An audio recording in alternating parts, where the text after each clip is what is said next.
Hi hello అండి. ఈరోజు sweet షాప్లో ఉండే తొక్కుడు లడ్డు అండి. మన రెసిపీ వచ్చేసి చాలా బాగుంటుందండి. ఈ తొక్కుడు లడ్డూకి శనగపిండిని తీసుకోవాలండి. నేను 2 కప్పులు తీసుకుంటున్నాను. బాగా జల్లించుకున్న పిండిని 2 కప్పులు తీసుకున్నాను. ఒక బౌల్లో వేసుకుని ఇప్పుడు కలుపుకోవాలన్నమాట. వాటర్ వేసుకుని చక్కగా కలుపుకోవాలన్నమాట. ఉండలు లేకుండా కొంచెం కొంచెం వాటర్ వేసుకుంటూ కలుపుకోవాలన్నమాట. ఈ తొక్కుడు లడ్డు వారం రోజుల దాకా నిల్వ ఉంటుందండి. ఈ పిండికి 20 లడ్డూల దాకా అవుతాయి అన్నమాట. ఇలాగా ఉండలు లేకుండా శుభ్రంగా కలిపేసుకోవాలి. నీట్గా చక్కగా కలుపుకొని గట్టిగా కలుపుకోవాలన్నమాట అండి ఈ పిండిని. ఇప్పుడు బాల్ లాగా చేసుకోవాలన్నమాట. బాల్ లాగా చేసుకుని ఇలా కడ్డీలాగా చేసుకోవాలి. కడ్డీలా చేసుకుని కొంచెం అలా ప్రెస్ చేయాలన్నమాట. ప్రెస్ చేసి ఒక ప్లేట్లో పెట్టేసుకోవాలి. ఇవి ఈ పిండిని జంతికల గొట్టంలో కూడా వేసుకుని చేసుకోవచ్చండి.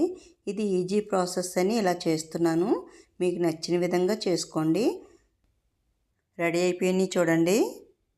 ఇప్పుడు కళాయిని పెట్టుకుని స్టవ్ మీద అందులో నూనె వేసి కాగిన తర్వాత ఇగోండి ఇలా వేసుకోవాలన్నమాట. ఇలా వేయించుకోవాలి.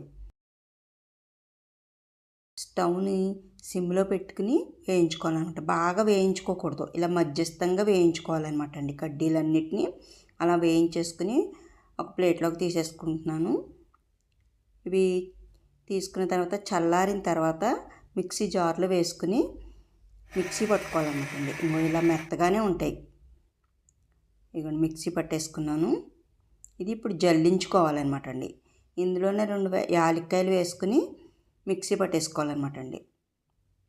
ఇలా జల్లించుకుని మెత్తటి జల్లెడతోటి జల్లించుకుంటే మీకు లడ్డు చాలా స్మూత్గా ఉంటుందన్నమాట. ఇప్పుడు అదే కప్పుతోటి పంచదార తీసుకున్నాను.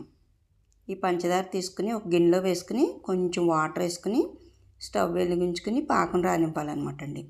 పాకం కదుపుతూ పాకం వచ్చేస్తుంది. చాలా స్పీడ్గా అయిపోతుందన్నమాట. ఈ పాకం చూసుకోవాలన్నమాట అండి. అడుగంటకుండా కదుపుకొని ఇప్పుడు పాకం వచ్చిందో లేదో చూసుకుంటే ఇలా కొంచెం తీగ పాకం అలా వస్తే సరిపోతుంది అనమాట అండి. పాకం వచ్చేసింది. ఇప్పుడు పిండిని వేసేసుకుంటున్నాను. జల్లించుకున్న ఈ పిండిని స్టవ్ ఆఫ్ చేసేసి ఈ పాకంలో వేసుకుని బాగా కలుపుకోవాలన్నమాట. బాగా ఉండలు లేకుండా చక్కగా కలుపుకొని ఇప్పుడు 2 స్పూన్లు నెయ్యి వేసుకోవాలండి. వేసుకుని బాగా కలుపుకొని తడి చేసుకుని కొంచెం చల్లారిన తర్వాత లడ్డూలు చేసుకోవడమేనండి. నేను చెప్పిన కొలతలు పాటిస్తే తొక్కుడు లడ్డూలు చాలా బాగా వస్తాయండి. చూడండి ఎంత స్మూత్గా మృదువుగా ఉంటాయో. నోట్లో వేసుకుంటే కరిగిపోయేలా ఉంటాయండి. నచ్చితే షేర్ చేయండి, లైక్ చేయండి, సబ్స్క్రైబ్ చేయండి.